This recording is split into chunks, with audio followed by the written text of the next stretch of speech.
Who is responsible for toxic masculinity? Who is responsible for misogyny? Who is responsible for misogynoire? Who is? Who do we blame for those? And the reason why I ask this question is because it seems to me that you are eaten alive more by the people who are supposed to support you and love you than by the people who are not. Let me explain. Women are so hard on women.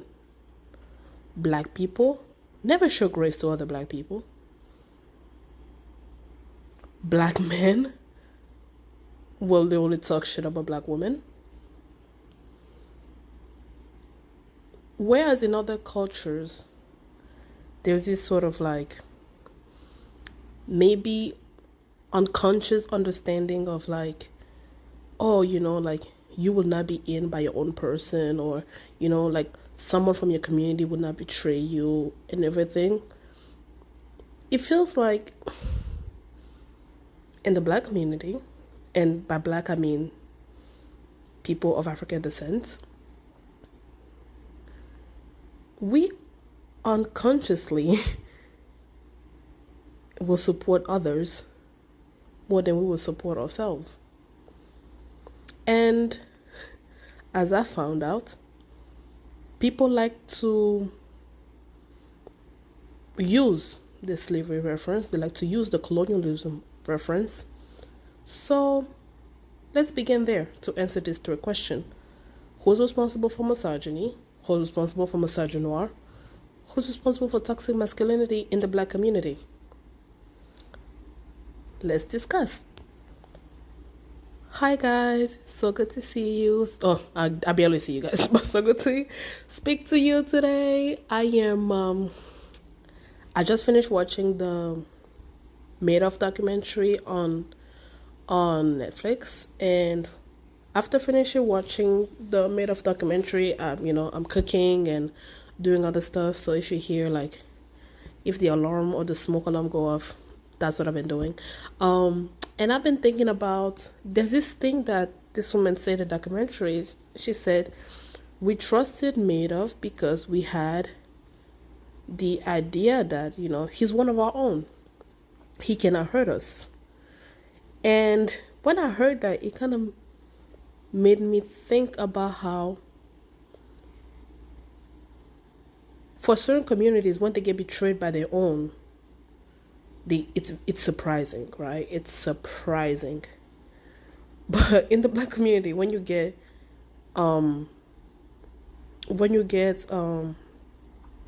eaten by your own, it's sort of expected. It's expected. And there's this YouTuber that I sometimes follow. I think she's also a singer, but like I've not subscribed, but like I watched one interview, one of her show, and then the algorithm kept, showing me her stuff, and I occasionally listen to what she has to say and everything. And today's December 26th, so she uploaded this episode about like talking about different stuff and talking about like the Diddy incident and how black women are more hard on the woman who is accusing Diddy of rape when she was 17 years old, and she's discussing the reaction from black women. And it just made me think about my own life, the society in which we live in, and I just putting two and two together, putting how in this documentary I saw people from the Jewish community be surprised by how Madoff betrayed them and it was out of nowhere, and thinking about how and looking at how in the black community we would eat our own, not just in the black community, but like women will be harsher on women. So it's not just like let's say in the minority community, let's not talk about the black community, let's talk about in the minority community. In a minority community, we will eat each other up, and it is sort of expected. in our different sub communities to do that to one another. And let's use colonialism and slavery as the origin story, right? Because in this season, the big theme, the big problematique, if you will, is identity, right? And in prior episodes, you have heard me talk about how in order for colonialism to work, or in order for any type of mass autocracy to work, they used identity. Identity was used to separate and divide, right? Divide and conquer. Because even the Bible says it, a house divided against itself cannot stand. So in order for it to work, you had to attack identity. So in the slavery sense, you had, if you capture your enemies, they will be enslaved. So there was there were instances where there were fights between brothers about who's going to be enslaved and who's not going to be enslaved and all that.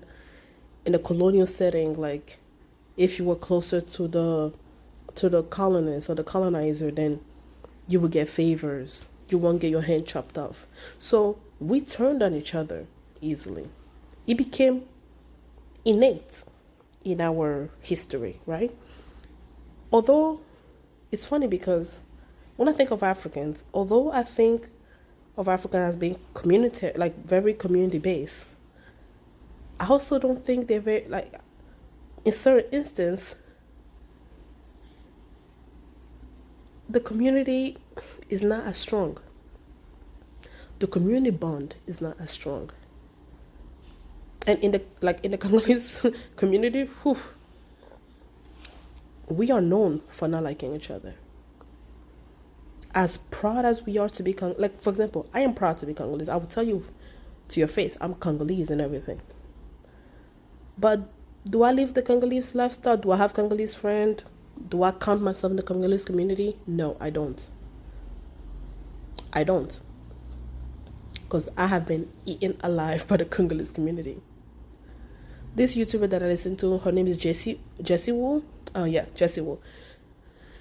She talks about how she has had issues within her own community. And she's Haitian, within the Haitian community. I've had friends who are Haitians. They'd be like, I don't want to deal with my people. Because, that saying, it's not because you're my kind, like my kind that you're my kin, something like that. So, although our history has been about divide and conquer, as time have progressed, the effects of that divide and conquer still exist within us.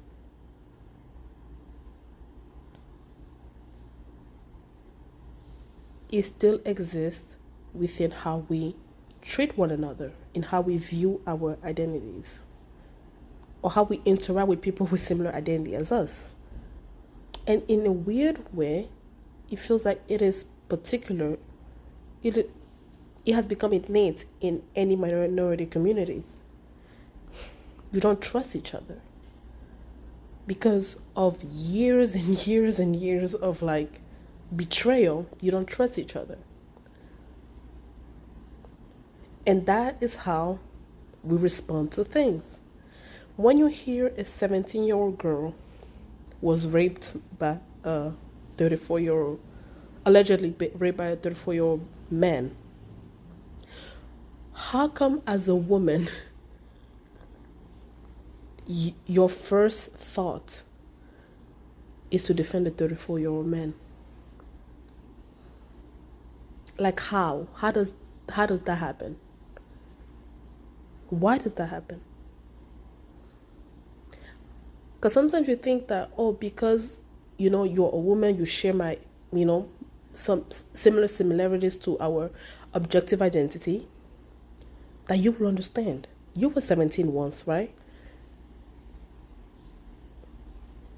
At 17, when you were dressing up, did you feel like the way you were dressing up was to make a 34-year-old take advantage of you? Because if that's how you felt, then maybe that will explain why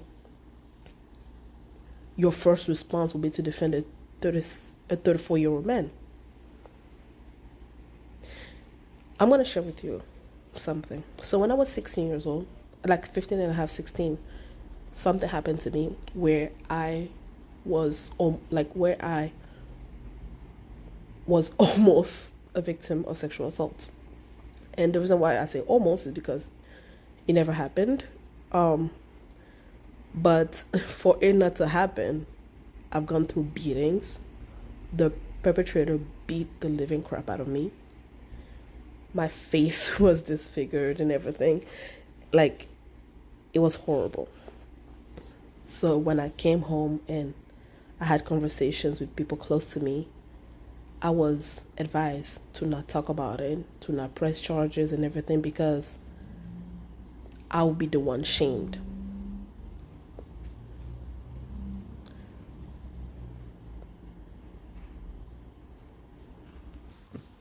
That shattered me. It shattered me to hear that. And automatically I remember of a book that I read by this Afghan writer. He is the author of Kite Runner. And I believe it was his book, either The Mountain, When the Mountain Echo, or A Thousand Splendid Sun. And the main character's mother told her, said, a man accusing finger or points at a woman. A man accusing finger always points at a woman. That's when things happen, you're like, what were you wearing? What did you do? What did you do to entice him to do that to you? Because people cannot just be shitty, right? In order to have a reaction, there has to be an action. That's what science says, right? A reaction is preceded by an action. So what did you do to get that reaction?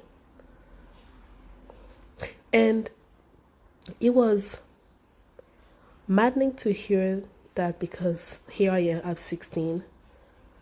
I am having nightmares. I can go to bed. My face hurts. My body hurts. Yes, I wasn't sexually assaulted, but I was beaten. I was hurt.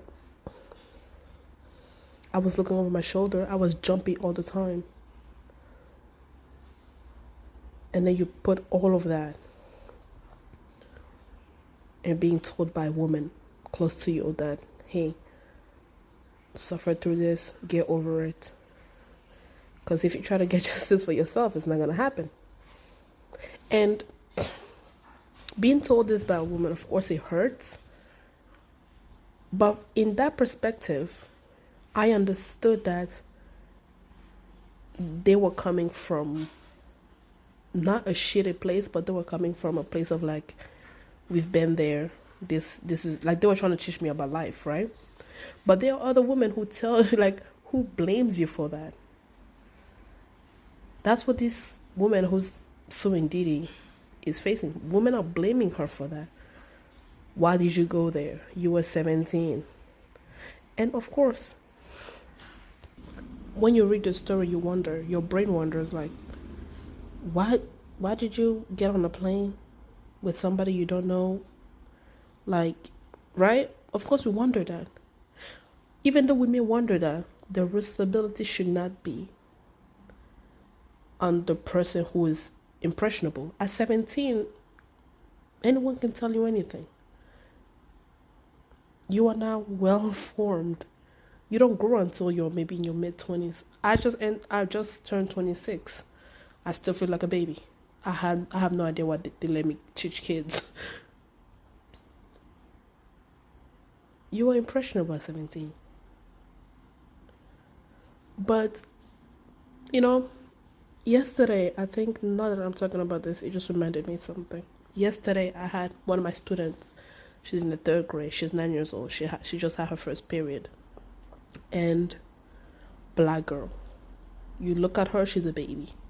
She acts like a baby. She's so demanding of love, and you can tell that she's not coming from family or an environment where she's receiving proper love, And as soon as I heard that she was having her period, knowing what environment that she's coming from, I asked for permission to teach her about good touching and bad touching. And she was asking me questions like, how do I know it's bad touching? How do I know if I'm uncomfortable? How do I and now that I'm thinking about it, it was like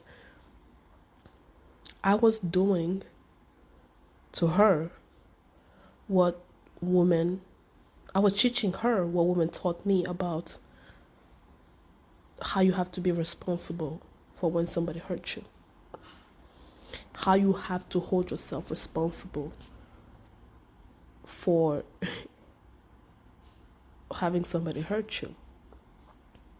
And of course, I am not gonna blame her if something happens to her. I don't think that's what was being said to me. I wasn't blaming her, but when women say that to little girls, I feel like they are telling little girls like, hey, life is shitty. Sometimes, like some women, because there's two categories of women. There's women who tells you the truth to kind of prepare you for things, right? So I was being told that because a man accusing fingers always will point at you. You always be the one at fault, because that's how our society works. So I was teaching her, I'm like, hey, if you're uncomfortable, then it's bad touching.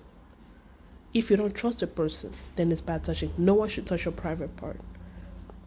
And I was teaching her which part of her body are her private parts and how to take care of her body. That is different, right? That is slightly different that we have to do, like, than women who will accuse you. As a woman who doesn't look like, who is not thinking about marriage or who's not thinking about being a mother currently, I am shamed constantly about not aspiring to be a mother right now. Do I want motherhood in my future? Yes. Do I want to be married in my future? Yes. Because for me, I think marriage is a thing of maturity. I don't think you should, like, I know this person should just get engaged and I can tell, like, she's going to this, she's happy that she got picked. This bitch does not have the life skill to help her husband if something goes wrong. She's always focused like, oh, he picked me, he picked me, he picked me. Like, marriage is not about being picked. It's about finding somebody that you think you can work through life with. And it's not just a one-way thing. It's not just what he can do for you. Motherfucker, do you have the skill to take care of him? He gets to a car accident. Like, there's literally nothing in her brain, to be honest. And I just, you know what, never mind. But yeah, I get shamed by women. Oh, what do you mean you want to get another degree? You know that you're going to scare men off and everything. A man would not want that. And I'm like, you've heard me tell you guys, like, when I was a kid, when I was having my dreams of stuff that I wanted, it was my dream. It was my dream. My dream was to get myself out of the shit that I grew up in. And in that dream, I never saw somebody coming in a form of man to save me except for Jesus. I only saw Jesus as the only man to come save me. But besides that, I'm like, I will work hard. I will make this. I will do this. And it's like, I was having a conversation about, like, whether my finances is correct, I will buy a house. Oh, like, then a man will not add anything to your life. Like, he's going to feel off. And and now I'm having to like, not accomplish the goals that I've set for myself in order to please somebody that I haven't even met. That is on the woman thing. Black people, let's talk. Why? The people who call black women ugly or who devalue black women are black men.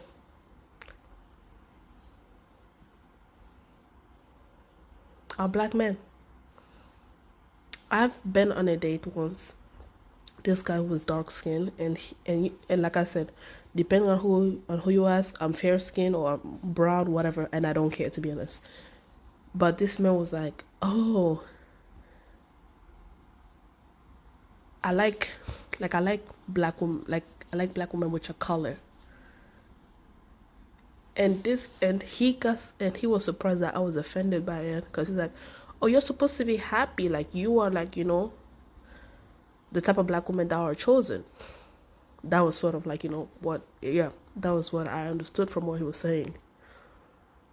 That I should be happy that he finds me acceptable in the black in the black pool, right?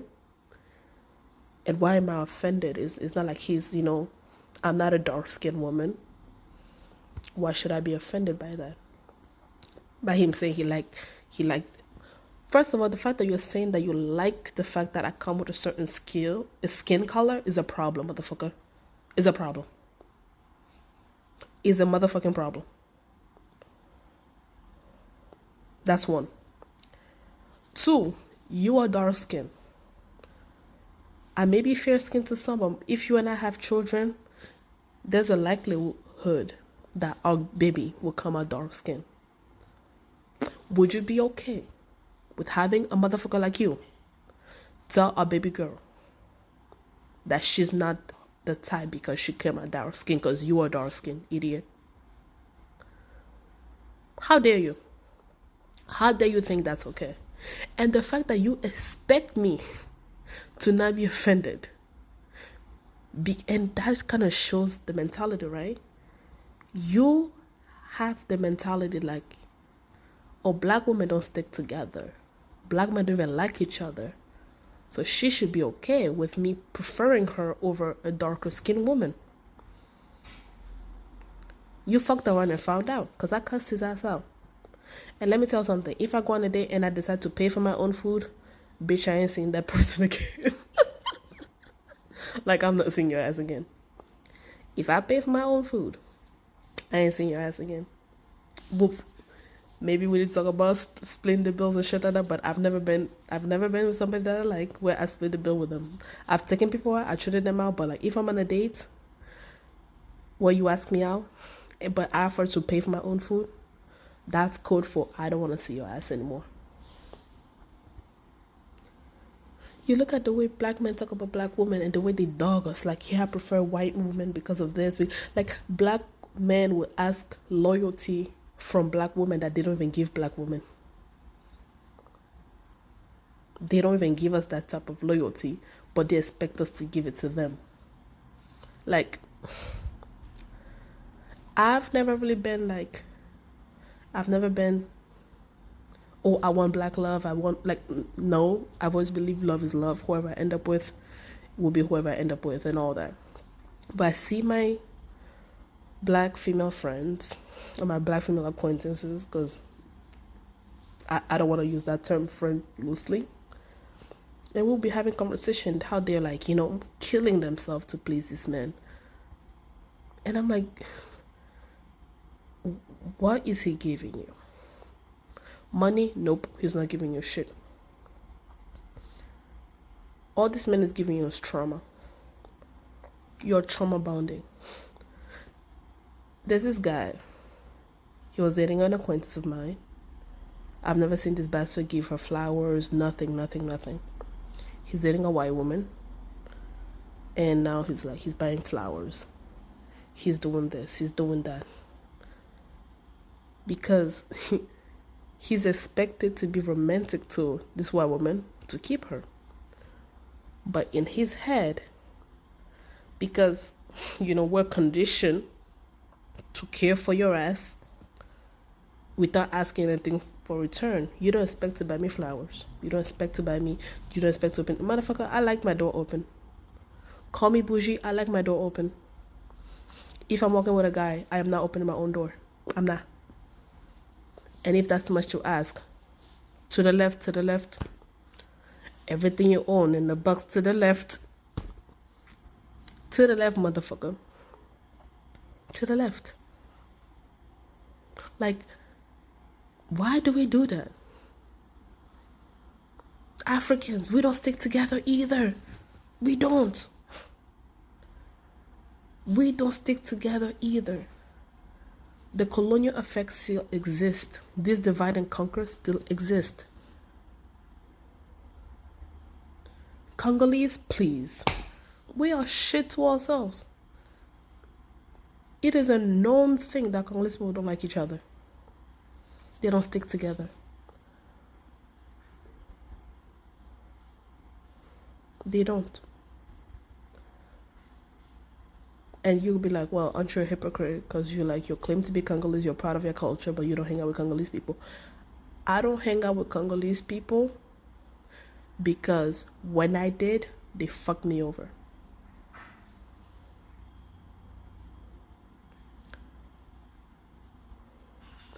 Oh, you're in a position of blah, blah, blah. Let me give you a story. When I was in college, yes, I was among white circles. And I would learn things from them. They would teach me something and all of that.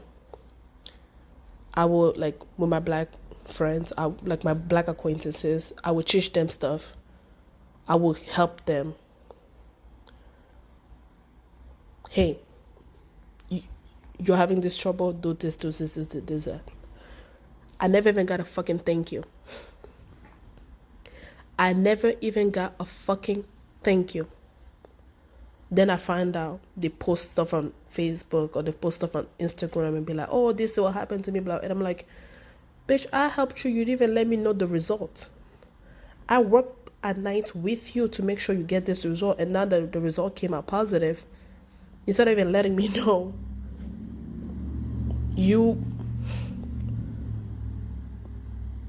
and this bitch one time told me, well, I knew you were going to read it in my status.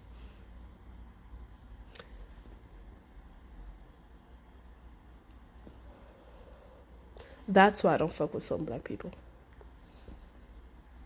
And that's not a dig. That's not me being anti-black.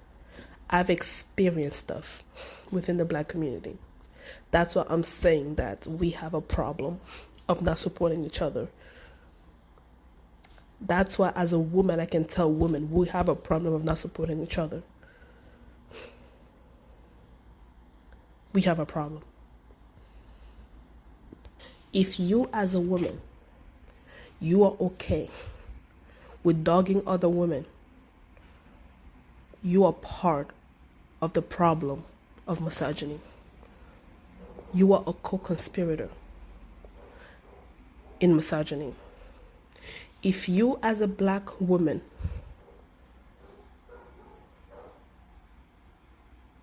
can belittle another black woman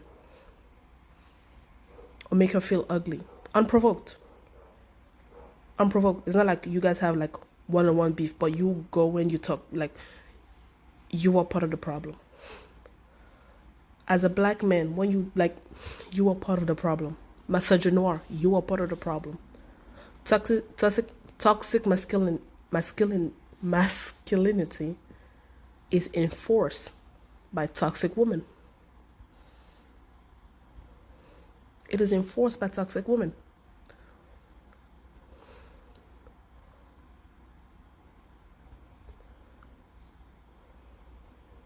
So yeah, guys,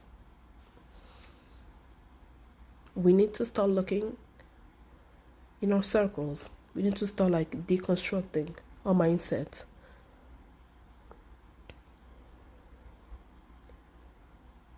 And truly be our brothers and sisters keeper.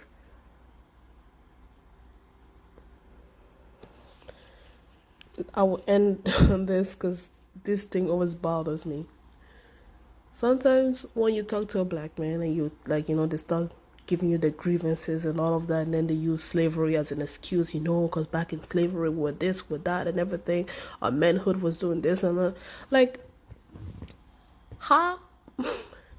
That would be a good shit if you explain that to a white person or a white woman of why they should accommodate you.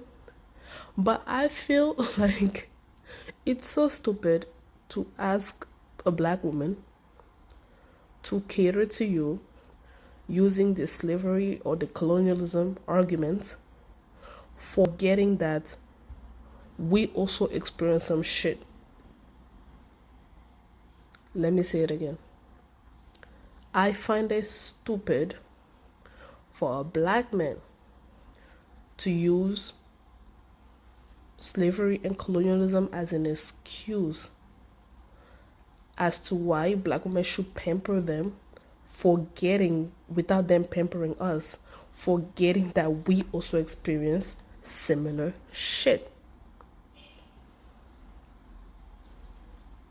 That's it, y'all. I'm out. See you next week. Bye bye.